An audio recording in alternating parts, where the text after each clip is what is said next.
नौशाद साहब, जब हम दोनों ममालिक की फौजी कुव्वतों का मुआवजा करते हैं, जब हम बात करते हैं, तो इसका जवाब और कौन बेहतर है, ये मेरे ख्याल में 27 फरवरी 2019 को हमने भारत को भी बता दिया था, बाकी दुनिया को भी बता दिया था। लेकिन सर हम ये भी जानते हैं कि जाहिर है कि दोनों ही जो हैं वो एटमी कुव्वतें हैं, तो किस तरह से ये मुमकिन हो सकता है इस सारी सिचुएशन के अंदर, जब एक तरफ भारत अपना दिफाई बजट बढ़ा रहा है, क्या हमें इसके लिए कोई एफर्ट करनी होगी, या दुनिया के बड़े ममालिक को करना होगी, दीगर ममालिक को करना होगी कि भारत का ये जो जंगी जुनून है ये सर किसी तौर कम हो सके?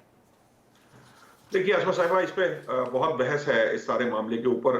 मैं जरा एक लाइन जरूर उसके ऊपर कहना चाहता हूँ। जो आपने कहा कि पाकिस्तान ने दुनिया को बताया नहीं, दिलचस्प बात ये थी कि ये वो ऑपरेशन था जिसकी गवाही दुनिया ने दी। यानी भारत ने जो दावे किए थे F-16 मार गिराने और दूसरे दीगर दावे, वो सारे के सारे इंटरनेशनल मीडिया ने और दुनिया के डिफरेंट एक्सपर्ट्स ने उन दावों की कलई खोली थी।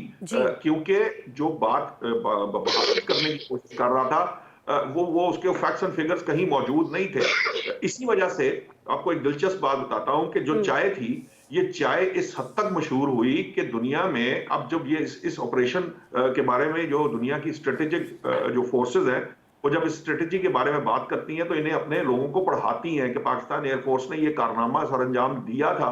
तो साथ चाय का जिक्र भी जरूर होता है कि ये चाय कितनी महंगी थी। हाँ जी, फैंटास्टिक के अलावा महंगी थी। और इंडिया ने उसका तोड़ ये निकाला था कि इंडिया ने अपने जो साहब थे, जिनको असूली तौर पर तो वैसे जूते मारे जाने चाहिए थे, लेकिन उन्होंने एजाज़ात देने शुरू कर दिए शर्मिंदगी मिटाने के लिए।